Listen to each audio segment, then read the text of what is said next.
Hello दोस्तों, मैं अभिषेक शर्मा आप सभी का अपने YouTube channel freedom agro classes पर स्वागत करता हूँ। अपन पढ़ रहे हैं सेल बायोलॉजी। सेल बायोलॉजी का ये अपना फोर्थ लेक्चर है। अपन ने सेल बायोलॉजी के बारे में बेसिक बेसिक चीजें पढ़ ली और सेल डिवीजन के अंदर अपन समसूत्री विभाजन कंप्लीट कर लिया अपन ने। आज अपन समसूत्री विभाजन के महत्व के बारे में समझेंगे। देखो क्या होता है, अपने शरीर का निर्माण किससे होता है? सेल से होता है। अपन पहले छोटे थे तो अपने पास लगभग मान लीजिए 100 सेल थी। अब धीरे धीरे अपन बड़े हो रहे हैं तो अपने पास करोड़ों की संख्या में सेल है।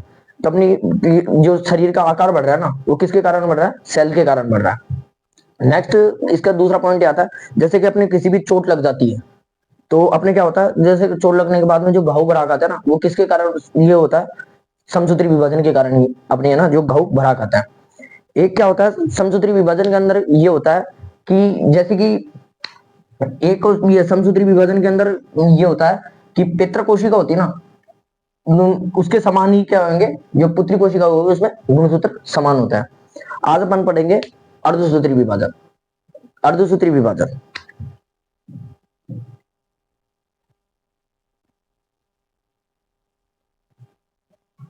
अर्धसूत्री विभाजन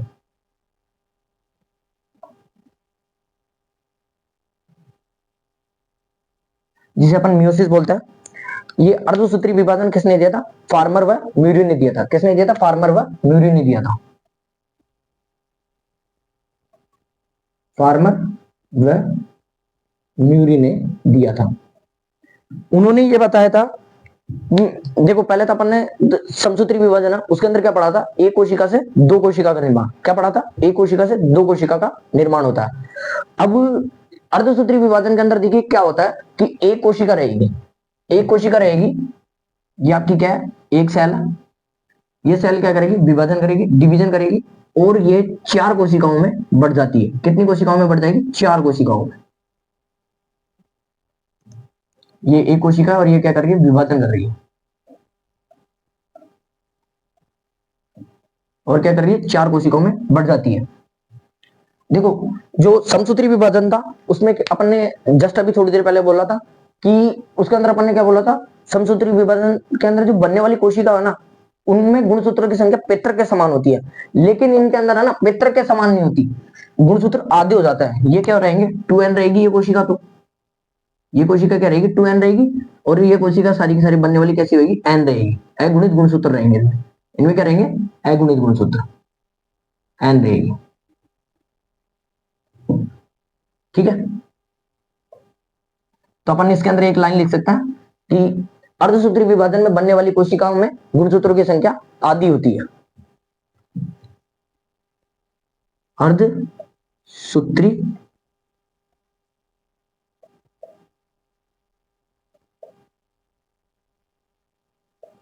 विभाजन में बनने वाली पुत्री कोशिका की संख्या कितनी रहती है? चार रहेगी। और इसमें गुणसूत्र किस प्रकार के रहेंगे? एन प्रकार के। इसमें गुणसूत्र कौन से रहेंगे? एन प्रकार के। गुणसूत्र कैसे रहेंगे? एन प्रकार के रहेंगे। ठीक है, अब देखो अर्धसूत्री विभाजन दो प्रकार से होता है। एक होता है अर्धसूत्री विभाजन फर्स्ट, एक होता है अर्धसूत्री विभाजन सेकंड। तो पहले तो मैं बता देता हूं ये क्या होता है। कोशिका रहेगी, ये क्या करती है? अर्धसूत्री विभाजन करती है। इसमें अपन को कितने को सेल मिलती है? चार कोशिका मिलती है। कितनी कोशिका मिलती है? चार कोशिका मिलती है। इस सेल को अपन अर्धसूत्री विभाजन करा रहे हैं इसका, तो अपन को कितनी कोशिकाएं मिल रही है? चार। अब ये होता कैसा है अर्धसूत्री विभाजन को? अपन पूरा पढ़ेंगे खोल के, मैं बता रहा हूं कैसे। जैसे कि एक कोशिका है, ये एक कोशिका से पहले तो क्या बनती है? दो नई कोशिका बनेगी। कितनी बनेगी? दो नई कोशिका बनेगी। अब ये दो नई कोशिका क्या बनेगी? फिर विभाजन करेगी। फिर कितनी कोशिका बनाएगी? चार कोशिका बनाएगी। दो नई कोशिका विभाजन करके कितनी कोशिका बनाएगी? चार कोशिका बनाएगी। तो इसको तो अपन क्या बोलेंगे? अर्धसूत्री विभाजन फर्स्ट। विभाजन फर्स्ट, इसे अपन क्या बोलते हैं? मियोसिस। नियो, और इसे बोलेंगे अर्धसूत्री विभाजन फर्स्ट, इसे अर्धसूत्री विभाजन सेकंड।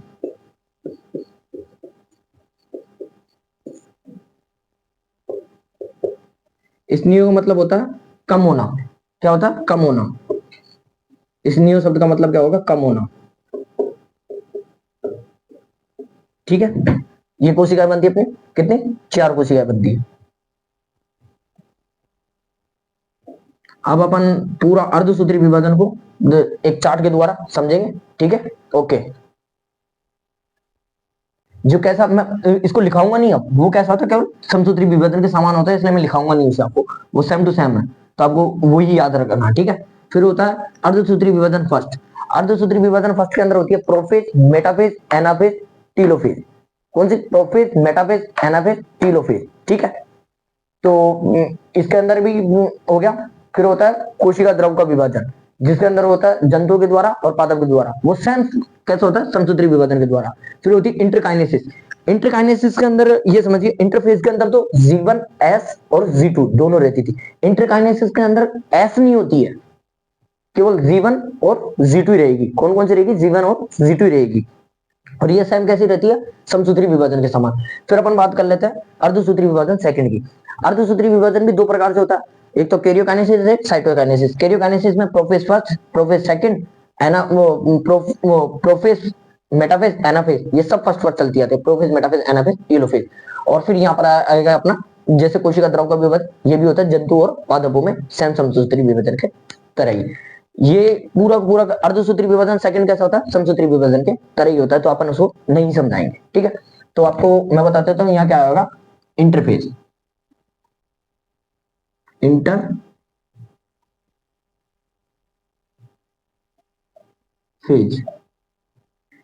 ठीक है, इंटरफेज के अंदर क्या क्या आता है? एक तो आता है G1 आती है, एक आता है S आता है, एक आता है G2 आता है। ये कैसा होता है? सेम टू सेम समसूत्री विभाजन के समान। समसूत्री विभाजन के समान। ठीक है, कैसा होता है? समसूत्री विभाजन के समान।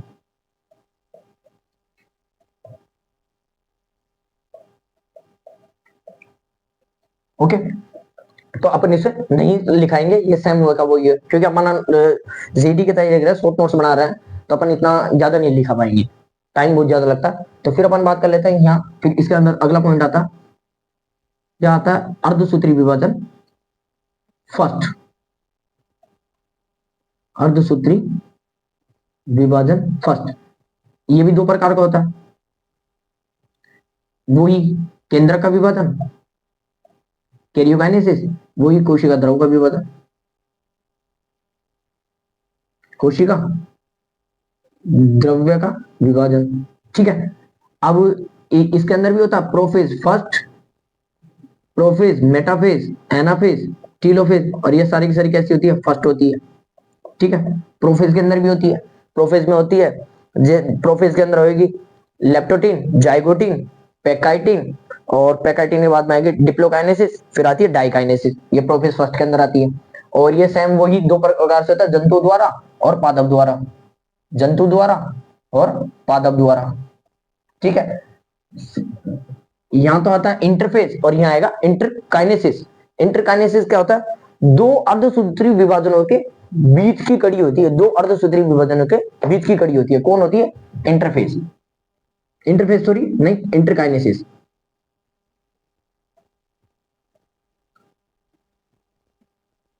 सिस, इंटरकाइनेसिस।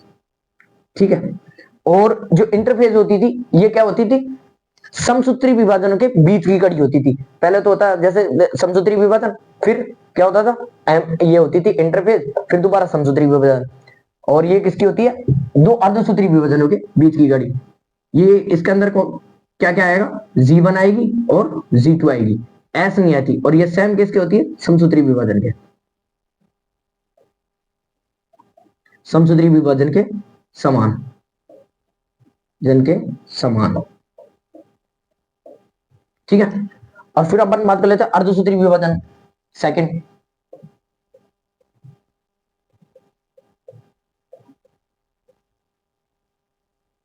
विभाजन, अर्धसूत्री विभाजन सेकंड। इसमें भी वही केंद्र का विभाजन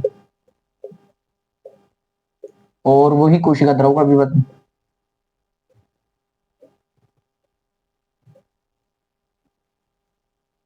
केंद्र का विभाजन में वही प्रोफेज आती है second, prophase second, metaphase, anaphase और टीलोफेज। और ये क्या सारी की सारी कैसे होगी, सेकंड होगी। टीलोफेज भी कैसी होती है, सेकंड होती है। और कोशिका द्रव का विभाजन वही जंतुओं के द्वारा और वही पादप के द्वारा। और ये पूरी की पूरी कैसी होती है, समसूत्री विभाजन के समान, त्रिविभाजन के समान। ठीक है, कैसी होती है, समसूत्री विभाजन के समान। अब बात कर लेते हैं मतलब प्रोफेज की। प्रोफेज के अंदर भी 5 अवस्थाएं होती है। पहली आती है प्रोफेज के अंदर भी 5 अवस्था होती है। पहली आती है लेप्टोटीन,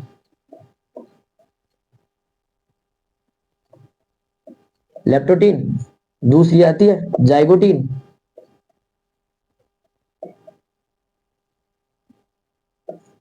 तीसरी आती है पेकाइटिन, पेकाइटिन। और चौथी आती है डिप्लोटीन, डिप्लोटीन। और पांचवी आती है डाइकाइनेसिस,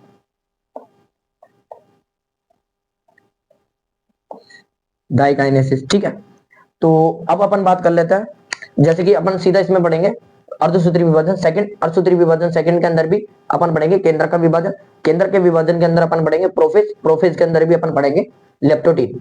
अब इनको मैं तीनों को समझाने का प्रयास करता हूं, आपको समझिए कैसे। देखो, लेप्टोटीन के अंदर क्या होता है, जैसे कि गुणसूत्र है, ये गुणसूत्र क्या आएंगे, पहले तो पास में आएंगे, पास में आएंगे, ये पास में आ गए। फिर पास में आकर जाइगोटीन में क्या होंगे, ये आपस में चिपकेंगे। किसके द्वारा अगर चिपकेंगे, सिनेप्टोनीमल कॉम्प्लेक्स के द्वारा चिपकेंगे। ये दोनों गुणसूत्र किसके द्वारा चिपकेंगे, सिनेप्टोनीमल कॉम्प्लेक्स के द्वारा चिपकेंगे।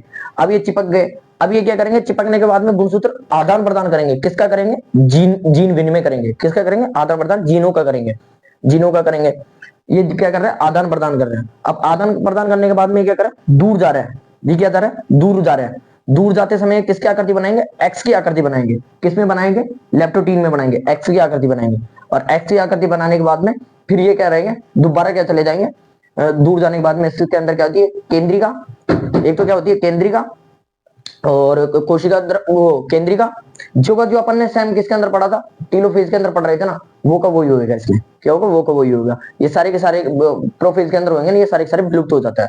केंद्रिका, कोशिका झिल्ली होती है, केंद्रिका कोशिका झिल्ली और कोशिका द्रव, ये सारे के सारे क्या हो जाते हैं, विलुप्त हो जाते हैं। ओके, फिर से मैं आपको समझाता हूँ। अर्धसूत्री विभाजन इसके अंदर होता है, एक तो होता है इंटरफेज, इंटरफेज के अंदर होती है G1S C2। ये कैसी होती है, सेम समसूत्री विभाजन की। और अर्धसूत्री विभाजन सेकंड, इसके अंदर होता है केंद्र का विभाजन, होती है prophase first, metaphase first, anaphase first, telophase first. और प्रोफेज के अंदर भी होती है लेप्टोटीन, फिर होती है जाइगोटीन, फिर होती है पेकाइटिन, फिर होती है डिप्लोटीन, फिर होती है डाइकाइनेसिस। और इंटरफेज, इंटरफेज के अंदर एस नहीं होती है, एस नहीं होती है, और कौन सी होती है, G1 और C2 होती है। और ये कैसी होती है, समसूत्री विभाजन के समान होती है। अर्धसूत्री विभाजन सेकंड, ये पूरा पूरा कैसा है, समसूत्री विभाजन के समान होता है। कैसा कैसा होता है, पूरा पूरा समसूत्री विभाजन के समान होता है। ओके, अब अपन चलते हैं आगे।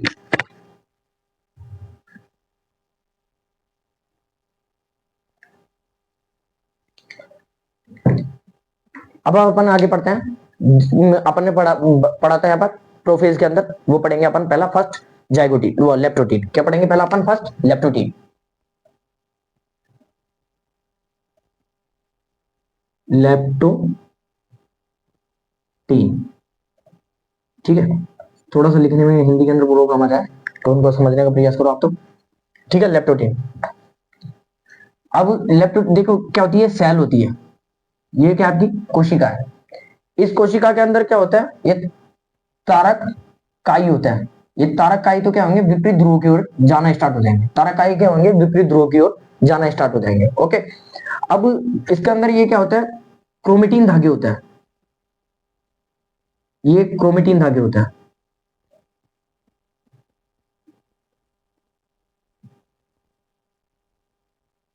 जो कैसे होता है, सघन होना प्रारंभ हो जाता है। क्रोमेटिन धागे क्या होता है, सघन होना प्रारंभ हो जाएंगे। कैसे हो जाएंगे? सघन होना प्रारंभ, यानी पास पास आना प्रारंभ हो जाएंगे। ये क्या हो जाएंगे? क्रोमेटिन आके सघन होना प्रारंभ हो जाएंगे।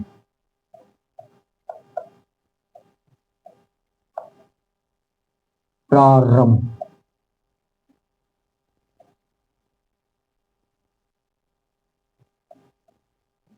क्या हो जाएंगे? सघन होना प्रारंभ हो जाएंगे। क्या हो जाएंगे? सघन होना प्रारंभ हो जाएंगे। ठीक है, क्रोमेटिन दागे। और ये तारक का ही होता है।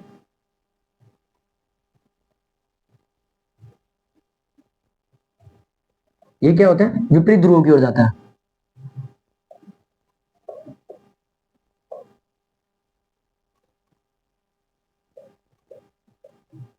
की ओर जाता है। क्या होता है? विपरीत ध्रुव की ओर जाता है।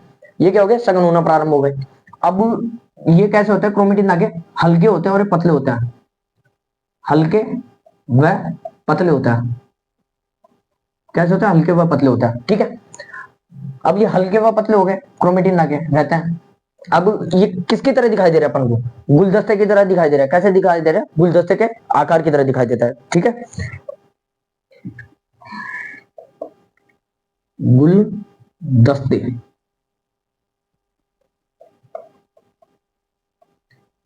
के आकार की तरह दिखाई देते हैं। कैसे देते? गुलदस्ते के आकार की तरह दिखाई देता है। ये अपना क्या होता है? लेप्टोटीन कंप्लीट हो गया। ये अपना क्या हो गया? लेप्टोटीन कंप्लीट हो गया। और इस गुलदस्ते को अपन क्या बोलते हैं? एक ये भी बोल सकते हैं बुकेट। इसे अपन क्या बोल सकते हैं? बुकेट भी बोल सकता है। तो अपन इसे क्या बोल देंगे? बुकेट। ओके, बुकेट भी कह सकता है। तो देखिए लेप्टोटीन के अंदर क्या होता है? जो तारक काई होते हैं वो विपरीत ध्रुव की ओर जाने लग जाता है। और ये क्रोमेटिन धागे होते हैं, ये कैसे होता है? सघन होना प्रारंभ हो जाएंगे। और ये कैसे होता है? तो क्रोमेटिन धागे हल्के व पतले होते हैं। कैसे होता है? हल्के व पतले होते हैं। और ये अपन को पूरी आकृति कैसी दिखाई दे रही है? गुलदस्ते की तरह दिखाई दे रही है, जिसे अपन क्या बोलते हैं? बुकेट भी कह सकते हैं अपन। ठीक है, अब बात कर लेते हैं अपन सेकंड, जाइगोटीन की।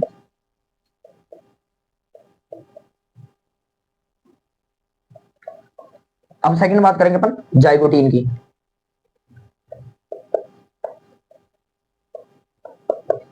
जाइगोटीन, अब जाइगोटीन के अंदर देखिए क्या होता है? ये अपने क्या है? कोशिका है। ये अपनी क्या है? सेल है। अब इस सेल के अंदर मैंने आपको बताया था पहले कि ये क्या होता है? पहले तो क्या होगा? पास पास आएंगे। अब पास में आकर क्या करेंगे? चिपकेंगे आपस में। क्या होंगे? क्रोमेटिन लाके चिपकेंगे, सघन होंगे। अभी सघन होकर अब ये क्या करेंगे? चिपकेंगे। क्या होंगे? चिपकेंगे। कौन से? समजात गुणसूत्र चिपकेंगे। कौन से सूत्र? गुणसूत्र चिपकेंगे, समजात गुणसूत्र। वो ये हो गया एक समजात गुणसूत्र आपस में चिपकेंगे। ये समजात गुणसूत्र आपस में चिपकेंगे।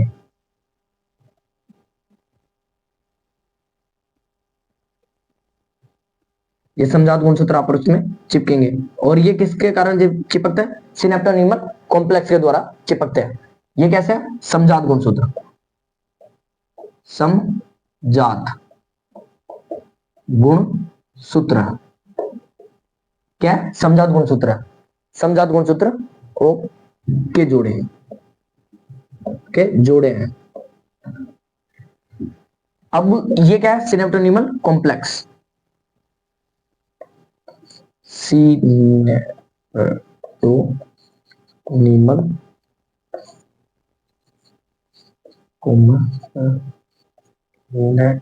सिनेप्टोनीमल कॉम्प्लेक्स।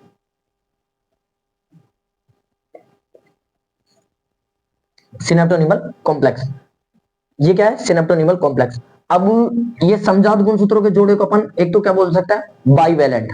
क्या बोल सकता है? बाइवेलेंट या युग्म, युगलीन। बाइवेलेंट, बाइवेलेंट या युगली। ये अपन क्या बोल सकते हैं? युगली भी कह सकते हैं। अपन क्या बोल सकते हैं? बाइवेलेंट, वेलेंट होगा ये, बाइवेलेंट या युगली। भी कह सकते हैं। और ये इन समजात गुणसूत्रों को चिपकाने का कार्य कौन करता है? सिनेप्टोनीमल कॉम्प्लेक्स। क्या करता है? कौन करता है? सिनेप्टोनीमल कॉम्प्लेक्स करता है। अब इस सिनेप्टोनीमल कॉम्प्लेक्स को अपन एक ये चीज भी बोल सकता है, सिनेप्सिस। इसे अपन क्या बोल सकते हैं? सिनेप्सिस।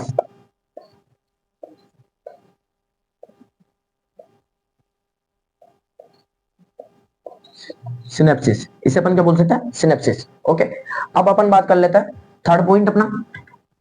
लेप्टोटीन हो गया, जाइगोटीन हो गया, अब अपन बात कर लेते हैं पैकाइटीन, थर्ड पॉइंट। टीन की, पैकाइटीन के बारे में बताया था किसने? मॉर्गन ने। किसने बताया था? मॉर्गन ने बताया था। किसने बताया था? मॉर्गन ने बताया था। पैकाइटीन के बारे में किसने बताया था? मॉर्गन ने बताया था। मॉर्गन ने यह बताया था कि ये गुणसूत्र, समजात गुणसूत्र चिपक तो गए, अब इन्हें चिपकने का कारण क्या है? आपस में चिपक गए, अब इनका कारण क्या है? ये क्या करता है? जीन विनिमय करता है। क्या करता है? जीन विनिमय करता है। अब जीन विनिमय भी होता है किसके कारण? एंजाइम के कारण होता है। अब वो एंजाइम होता है रिकाइनिबिलेज एंजाइम होता है। कौन सा एंजाइम होता है? रिकोनिबिलेज एंजाइम होता है। ठीक है, देखिए ये क्या होता है? गुणसूत्र होता है। अब ये आपके पास क्या है? गुणसूत्र।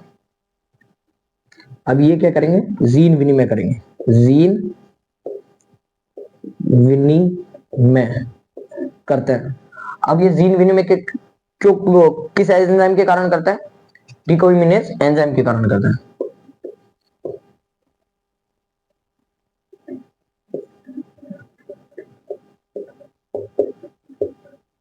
के कारण करता है। क्या करता है? जीन विनिमय डिकोइमिनेज एंजाइम के कारण करता है।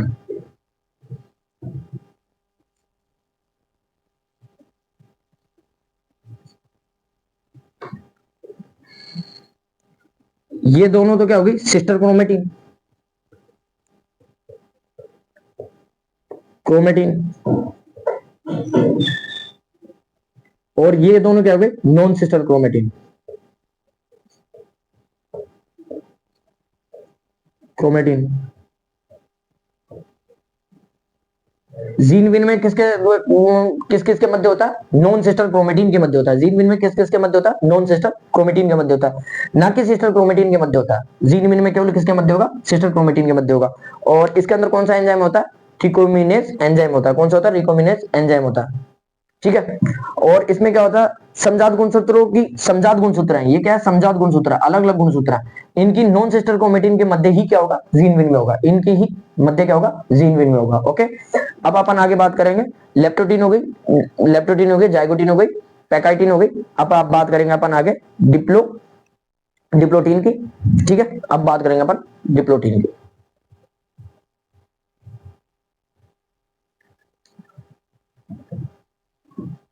अब बात करेंगे अपन किसकी?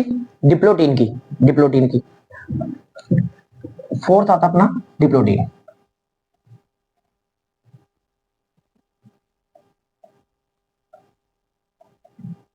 इसके अंदर क्या होता है? जो गुणसूत्र होता है वो क्या करता है? जीन विन में तो पहले अपन पैकाइटिन के अंदर पढ़ लिया। अब वो क्या करेंगे? एक्स की आकार की संरचना बनाएंगे। किस आकार की? एक्स आकार की।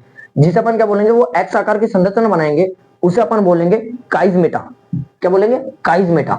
अब ये दोनों गुणसूत्र फिर क्या हो गए? वो काइजमेटा तो बना लेंगे, और वो दोनों गुणसूत्र क्या होंगे? फिर एक्स आकार की संरचना बनाने के बाद दोनों अलग अलग होना प्रारंभ करेंगे। क्या होंगे? अलग अलग होना प्रारंभ करेंगे। उसे क्या बोलेंगे अपन? उपांति भवन का प्रारंभ होना। साइंस की भाषा में उसे क्या बोलेंगे अपन? उपांति भवन का प्रारंभ होना। तो वो क्या होता है? ये जैसे अपन क्या है? गुणसूत्र। ये दोनों गुणसूत्र क्या कर रहे हैं? एक्स के आकार की संरचना बना रहे हैं। कैसी भी संरचना बनाते हैं? एक्स के आकार की। ये कौन सी आकार की संरचना? एक्स के आकार की। एक्स के आकार की संरचना बनाते हैं, जिसे अपन क्या बोलेंगे? इस एक्स के आकार की संरचना को बनाते हैं वो काइजमेटा। काइजमेटा। ठीक है, अब ये दोनों गुणसूत्र क्या होंगे? इसके अंदर अपन एक लाइन ये वो लिखेंगे। ये दोनों गुणसूत्र क्या होता है? अलग अलग होना प्रारंभ कर देता है। इसमें नॉन सिस्टर क्रोमेटिन होती है। इसमें दोनों गुणसूत्र सूत्र अलग अलग होना क्या हो जाएगा, प्रारंभ। जिसे अपन क्या बोलेंगे, अलग अलग होने प्रारंभ हो रहे हैं दोनों गुणसूत्र, तो उसे अपन क्या बोलेंगे, उपांति भवन का प्रारंभ होना। उपांति भवन का प्रारंभ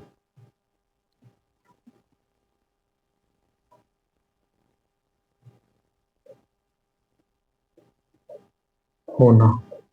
ठीक है, अब क्या होगी अपनी लेप्टोटीन भी कंप्लीट होगी। अब बात करेंगे अपन डाइकाइनेसिस, 5वां पॉइंट सबसे लास्ट का, डाई काइनेसिस। ठीक है, इसके अंदर क्या होता है कि जो केंद्रिका और केंद्रक झिल्ली और जैसे कि कुछ कोशिका, ये क्या हो जाता है, ये क्या हो जाता है, विघटित हो जाता है, अट जाते हैं, ये क्या हो जाता है, अट जाते हैं, ये अट जाएंगे। ठीक है, अदृश्य हो जाता है। और जो ये उपांति भवन का प्रारंभ हो गया, और यहाँ क्या हो जाएगा, उपांति भवन का प्रारंभ पूर्ण हो जाएगा। यह क्या हो जाएगा, उपांति भवन का प्रारंभ हो जाएगा। इसमें इसमें उपांति भवन का पूर्ण हो जाता है। क्या हो जाता है, उपांति भवन पूर्ण हो जाता है। ओके, और इसमें क्या होंगे, केंद्रिका, केंद्रिका, कोशिका, सॉरी कोशिका नहीं, केंद्रिका और केंद्रक झिल्ली, केंद्रक झिल्ली व कुछ कोशिका, कुछ कोशिका क्या हो जाएंगे, अदृश्य हो जाएंगे।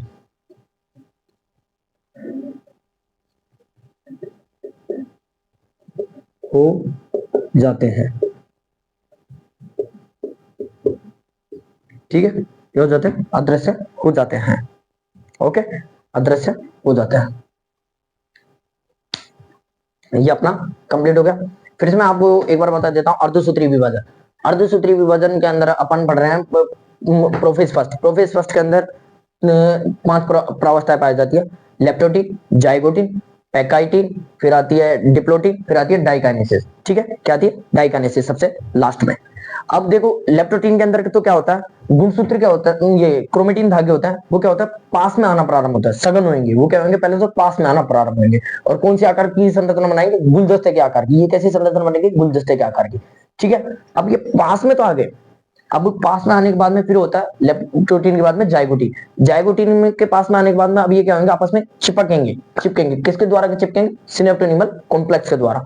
ठीक है, अब ये चिपक गए, अब इनका कुछ कारण हुआ ना पास में आने का, ये क्या करेंगे, जीन विनिमय। क्या करेंगे, जीन विनिमय, जीन विनिमय करेंगे।